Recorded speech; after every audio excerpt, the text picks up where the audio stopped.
जनता के मन से बात करें, कोई पार्टी नहीं है हमको, हम जनता है, देश बनाने जनता। आप कैस्ट से नहीं दे रहे हैं। हाँ। आपको कैसे पता चलेगा हमारा बल कितना है, हमारा दम कितना है? आपके पास दम है तो हमारा जनगण कीजिए ना। आपके बल में दम है तो हमारा जनगण कीजिए, तब बच जाएंगे। क्यों? मंदिर बना से देश बनते है क्या? मंदिर में कौन जाते? हम लोग हैं ना, लोग को उद्धार करो। इनको बैन कर देंगे। बैन कर देंगे आप? हम 20 वोटर्स किसी को भी नहीं वोट देंगे। मैं किसी को भी वोट नहीं दूंगी। वो तो जातिगत जनगणना की मांग और आरक्षण जो मुद्दा है उत्तर प्रदेश दिल्ली से होते हुए अब आंध्रा तक पहुंच गया है। जो ओबीसी है यानी जो बहुजन समाज के लोग हैं, चाहे एससी हो, एसटी हो, ओबीसी हो या अल्पसंख्यक हो, सब लोग अपने हक और अधिकार की मांग कर रहे हैं और दिल्ली के जंतर मंतर से इस आवाज को उठाया जा रहा है। क्योंकि आपको याद होगा साल 2014 के पहले 2013 में किस तरीके से आंदोलन हुआ था, पूरे देश की सत्ता बदल गई थी, नरेंद्र मोदी देश के प्रधानमंत्री बने। लेकिन इस बार जो है ओबीसी समाज के लोग हैं, ओबीसी समाज के साथ ही पूरा बहुजन समाज एकजुट है, एक मंच पर आना चाह रहा है और मोदी सरकार को बता देना चाहता है कि मोदी जी आप जातिगत जनगणना करवा लीजिए और उसके हिसाब से आप आरक्षण दीजिए। क्योंकि कांशीराम साहब ने एक बात कही थी, जिसकी जितनी संख्या भारी उसकी उतनी हिस्सेदारी। लेकिन जो ओबीसी हैं, एससी एसटी हैं, अल्पसंख्यक हैं, उन लोगों को उस हिसाब से उन्हें अधिकार नहीं दिया जा रहा है। कहाँ से आई मैम, क्या नाम है आपका? हम आंध्रा से रहे हैं, मैं एक एडवोकेट हूँ। हमारी बीसी के सबका एक ही मांगे, हमको 50% रिजर्वेशन चाहिए राज्य अधिकार में।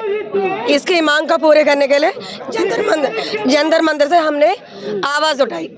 लेकिन क्या लगता है आपकी आवाज को जो मोदी गवर्नमेंट है सुनेगी? वो गवर्नमेंट सुनने तक हम आवाज उठाएंगे, सुनने तक हम आवाज उठाएंगे। आपको बहरे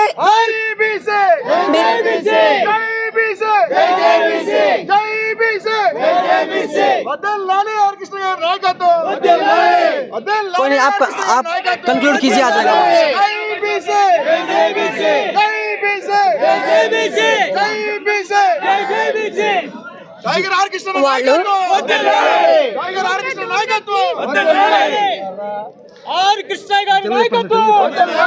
వాళ్ళు చెవిటి వాళ్ళ కింద విన్నట్టు నడుస్తుంది గవర్నమెంట్ కింద వరకు మా పోరాటం ఆగదని చెప్పండి. जी मैम।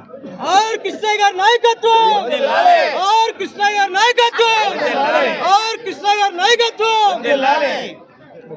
जी जी जी जी। गवर्नमेंट सुनने तक हम आवाज उठाएंगे। जब तक गवर्नमेंट सुनकर भी नहीं सुना के नाटक कर रहे, हमारी मांग उतना बढ़ जाएगी। मोदी जी खुद ओबीसी हैं, खुद ओबीसी को हमारी ओबीसी को क्या उड़ाएंगे, क्या उद्धार किया हम उसने? वो ओबीसी का చెప్తారు కదా ఆయన ఓబీసీ అన్నారు కదా, మరి బీసీ 50% ఎందుకు రిజర్వేషన్ పట్ల? प्रधानमंत्री जी ओबीसी का है, हम बहुत खुश है उनसे। लेकिन क्या है कि वो ओबीसी होते हुए है ना, हमारा ओबीसी का जो हम वोट डालते हैं, हमने 70% ओबीसी का लोग है। हर काम हम करते हैं, कास्ट में हर चीज काम करने में हम लगता है, वोट डालने में हम लगता है। लेकिन हमारा जो रिजर्वेशन है हमको नहीं मिल रहा है, वोट भी हम ज्यादा डाल रहे हैं, 100% में 70% हमें है। అది కాదు నేను అంటుంది, ఆయన ఓబీసీ అంటున్నారు కదా, మరి మిగతా బీసీ వాళ్ళకి అందరికి ఎందుకు అవకాశం ఇవ్వట్లా? हिंदी मैम, हिंदी में हमारे व्यूअर्स ओबीसी प्रधानमंत्री जी ओबीसी है, लेकिन दूसरों को भी हम भी ओबीसी है ना, हमको भी चांस नहीं दे रहे। अरे आपके लिए बेहतर काम हो रहा सर, भगवान श्री राम का मंदिर अयोध्या में बन रहा है, और क्या चाहिए? वो मंदिर से नहीं, मंदिर बनाने से देश नहीं बनती। क्यों? मंदिर बनाने से देश बनते है क्या? मंदिर में कौन जाते? हम लोग हैं ना, लोग को उद्धार करो। का घंटा हम और कृष्णा गार नायकत्व। की आवाज क्यों नहीं सुन रहे हैं? नरेंद्र मोदी ओबीसी है, is a dedicated prime minister, we like him very much. उसको घर नहीं, गांव नहीं, खानदान नहीं, प्रॉपर्टी नहीं, ये देश के लिए डेडिकेटेड है। मगर वो ने प्रधानमंत्री के लिए फुल सपोर्ट, उसको वोट भी देते, मगर ये देश में 70 crore of public are belongs to backward classes. उसका उद्धार करने के लिए, उसका आगे बढ़ने के लिए वो लोगों को स्टडी के बारे में, एम्प्लॉयमेंट के बारे में, इकोनॉमिक डेवलपमेंट के बारे में उसको आगे बढ़ना है। उसके लिए स्कीम्स रखना है। At the same time provide political reservation. प्रधानमंत्री जी एक डिवाइन फोर्स है, मगर ये लोगों को बिल्कुल शेयर देना, ये भारत माता बेटा है, बैकवर्ड क्लासेस भारत माता का बेटा है, बेटी है, वो लोगों को शेयर नहीं दे रहे। वाटा देना वो लोगों को, वाटा के लिए फाइट है। एक मदर को 4 बच्चे हैं तो 4 बच्चों को इक्वल वाटा देते ना, वैसा भारत माता में 140 करोड़ पब्लिक है। सब लोगों को बांटना, प्रॉपर्टी बांटना, पावर बांटना, एजुकेशन बांटना, सब लोगों को बांट के किसका शेयर उसको देना है। आप नरेंद्र मोदी जी को डेडिकेट जो है प्रधानमंत्री बता रहे हैं। हाँ। और कह रहे हैं कि ओबीसी की जो आबादी है 70% है, लेकिन नरेंद्र मोदी जी ने ओबीसी के लिए भगवान श्री राम का मंदिर अयोध्या बनवा दिया। उन्हें प्रधानमंत्री है बोल के उसका हाथ से करना, बैकवर्ड क्लासेस को पूरा स्कीम्स लगा के आगे बढ़ाना, वो लोगों को डेवलप करना वो जरूरी है। उसको डेवलपमेंट के लिए फाइट है। प्रधानमंत्री हमारा है, मगर वो प्रधानमंत्री हमारा को डेवलपमेंट करना है। ये जो हमारे व्यूअर्स हो जानना चाहते हैं, आंदोलन जो है कब तक चलेगा बहुजनों का? क्या ये जो हमारे व्यूअर्स हैं, दर्शक हैं, वे लोग जानना चाहते हैं आंदोलन कब तक चलेगा? It is a historical fight. It is a historical fight in the society every time. Like freedom struggle, at the same time we are fighting for our backward class freedom struggle. 2024 में आम चुनाव है देश में, क्या होगा? It is not like that. It is a fight for the equality. It is a fight for the development. Development के लिए करेंगे। Development. Fight for the people, fight for the people, fight for the development. जब तक हमारी मांग नहीं पूरा होगी तब तक हम इलेक्शन को बैन कर देंगे। बैन कर देंगे आप? हम 20 वोटर्स किसी को भी नहीं वोट देंगे। मैं किसी को भी वोट नहीं दूंगी। लेकिन वो तो प्रावधान अभी भी है, नोटा है ईवीएम में, आप जाइए, वो नोटा ही करेंगे। लेकिन कोई ना कोई चुना जाएगा ना, लोकतंत्र है, किसी ना किसी को एक चुनना ही पड़ेगा। 70% बीसी है साहब, 70% नोटा देखेंगे कि तो आपका अध्यक्ष कैसे बनेगा? अधिकार कौन छीन रहा है अभी आपका? हमारे बीसी नहीं, अधिकार किसने ले रखा है बीसी वालों का? हमारे लीडर्स है लाइक कृष्णैया साहब। आप हमको 50% रिजर्वेशन देखो, सो हमसे नायक होंगे। आप नहीं दे रहे हैं ना हमको ममल्नी, तो कुछ सरप्राइज చేస్తున్నారు हमको। आप सरप्राइज कर रहे हैं तो कैसे नायक बनेंगे? आप हमको एक अवकाश दीजिए तो हमसे नायक आएंगे। हम रोड बनाते, हम वस्तु बनाते, हम देश बनाते, राजद का नहीं बन सकते क्या? हमको हमारी मांग चाहिए तो चाहिए। बड़ा सवाल यही है कि हम लोग घर बनाते हैं, सब कुछ बनाते हैं बहुजन समाज के लोग, लेकिन बहुजन समाज के लोग राजनेता नहीं बन सकते, प्रधानमंत्री नहीं बन सकते। बड़ा सवाल यही है, क्यों अधिकार नहीं दिया जा रहा है? क्यों? कुछ लोगों की दिक्कत होती है, कुछ लोगों की खुशी होने के लिए हम बहुत ज्यादा सरप्लस में होना चाहिए। एक ऐसा है, आपके कुटुंब में मजदूर करते, सो आपकी आवाज सुननी चाहिए ना। सो हमारे मजदूर लोगों का आवाज कौन, आप क्यों नहीं सुन रहे हो? हमारे आवाज आपको क्यों नहीं पहुंच रही है? मैं आपको बता दूं, जहां पर अभी मैं खड़ा हूं, यहां से थोड़ी दूर पर संसद है, और संसद को किसने बनाया है? दलितों ने बनाया, आदिवासियों ने बनाया, बहुजनों ने बनाया है, लेकिन बहुजन उस संसद में नहीं बैठ सकता, फैसले नहीं ले सकता। क्यों? हमारी देश है, हमारी संसद है, हम क्यों नहीं ले सकते? क्यों? हमारे कोई लेकिन आप लोगों ने वोट किया था राम मंदिर के नाम पे ना, आपने वोट किया था कि हिंदू मुसलमान के नाम पे? हम हिंदू मुसलमान के कोई किसको भी व्यतिरेक नहीं, हम वोट दिया था केवल देश के अभिवृद्धि के लिए, देश की जनता के अभिवृद्धि के लिए। वो जनता के अभिवृद्धि कह रहा है, वो उसका ही बोल रहे हैं ना, एक मंदिर बनाने से देश की अभिवृद्धि नहीं होते, एक मंदिर बनाने से हमारी जनता की अभिवृद्धि नहीं हो रही। लेकिन महिलाओं के लिए बेहतर काम हो रहा है, मोदी जी बहनें मानते हैं आप लोगों को। ओके, महिलाओं को बहनें मानते हैं ना, मैं और ये दोनों एक काम कर ले निकल दे।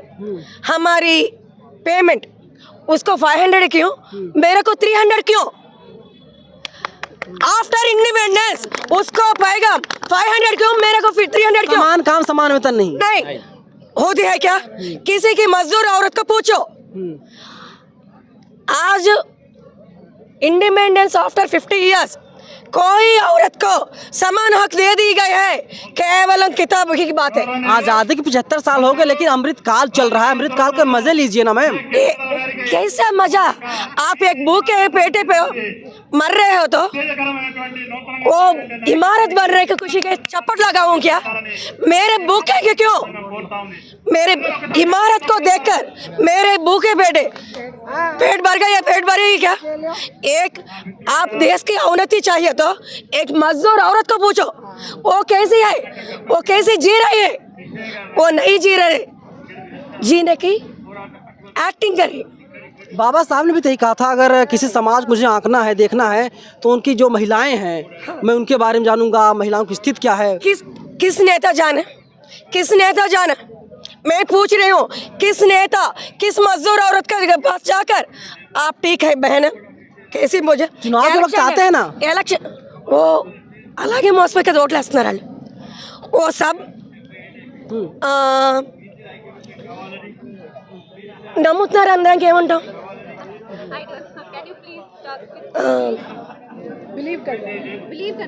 वो सब वादा को बिलीव करके वोट डाल दे। वोट डालने के बाद सब नेता लोग उसके दिए वादों को भूल जाते। वोट देने व्यक्ति, लेकिन संविधान की एक तरीके से शपथ लेते हैं ओके तमाम। ओके, इंदिरा गांधी जी बोली तो इंदिरा गांधी जी बोली हर गरीब को एक घर चाहिए। कितना पेमेंट है, कितना स्लम्स है, हर ही गरीब आदमी को एक घर तो नहीं मिला, एक हर दौलत आदमी को 4 बड़ा घर में तो मिला। लेकिन नरेंद्र मोदी जी ने भी कहा था मैम, मोदी जी ने भी कहा था 2022 तक सबके पास घर होगा, घर में नल होगा, नल में जल होगा। ये आपको पूछ रहे हैं, आप मेरे से ज्यादा कवर करते हैं न्यूज। आपके हिसाब से ये हुआ क्या? वादा ही रह गया। कोई गरीबी आदमी इतना सा भी नहीं बढ़ा। मोदी का ऑप्शन कौन है? मैं मोदी का ऑप्शन, अदानी का ऑप्शन, राहुल गांधी का ऑप्शन नहीं जानती।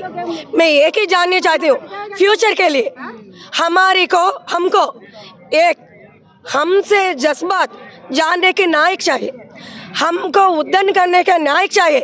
हमारे औरत को थोड़ी सी, ज़्यादा नहीं, थोड़ी सी इज्जत देने वाला नायक चाहिए। लेकिन मोदी जी तो लाल किले के प्राचीर से कहते हैं महिलाओं का सम्मान होना चाहिए। सब बातें करते हैं, सब बातें करते हैं। किस औरत को समान का पगार मिला? किस औरत को देश में अधिकार मिला? किस औरत को उसकी पति ईरानी जी यूनियन मिनिस्टर हैं, मीनाक्षी लेखी जी यूनियन मिनिस्टर हैं, क्या चाहिए हो? कितना औरत में? निर्मला सीतारमण जी फाइनेंस मिनिस्टर हैं यूनियन। एक मदर तेरेसा है, एक झांसी लक्ष्मीबाई, वो हिस्ट्री बॉन्ड थी। बट कंप्लीट कर लीजिए। कितना औरत, एक औरत आवाज उठने से हमारी करोड़ों का औरत आंसू पहुंच रहे हैं क्या?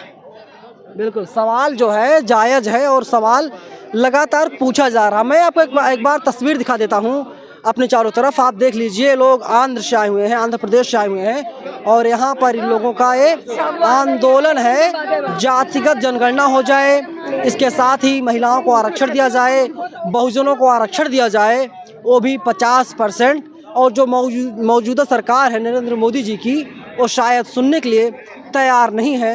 इसीलिए लोग दिल्ली के जंतर मंतर पर संसद के पास आकर के आंदोलन कर रहे हैं। जो ये आग है आंदोलन की, अब ये पूरे देश से उठ रही है, पूरे देश से आवाज़ उठ रही है कि बहुजनों का जो है जनगणना किया जाए, कितने फीसदी बहुजन है, कितने फीसदी SC ST OBC अल्पसंख्यक हैं, और उसी हिसाब से उन्हें हक और अधिकार दिया जाए। कांशीराम साहब ने वही कहा था, जिसकी जितनी संख्या भारी उसकी उतनी हिस्सेदारी, उसी हिसाब से उनको हक और हिस्सा दिया जाए। लेकिन सरकार ऐसा लगता है सुन करके भी अनसुना कर रही है। आपके क्या विचार हैं, आप लोग हमें कमेंट सेक्शन में ज़रूर बताइएगा। धन्यवाद। नेशनल दस्तक की आपसे गुजारिश है कि अगर इसको बचाना चाहते हैं तो नेशनल दस्तक को सब्सक्राइब करने के लिए रेड कलर के सब्सक्राइब बटन को दबाएं, फिर बेल आइकन की घंटी दबाएं। नेशनल दस्तक को बचाने के लिए बहुत ज़रूरी है कि हर खबर को शेयर करें, लाइक करें, कमेंट जरूर करें।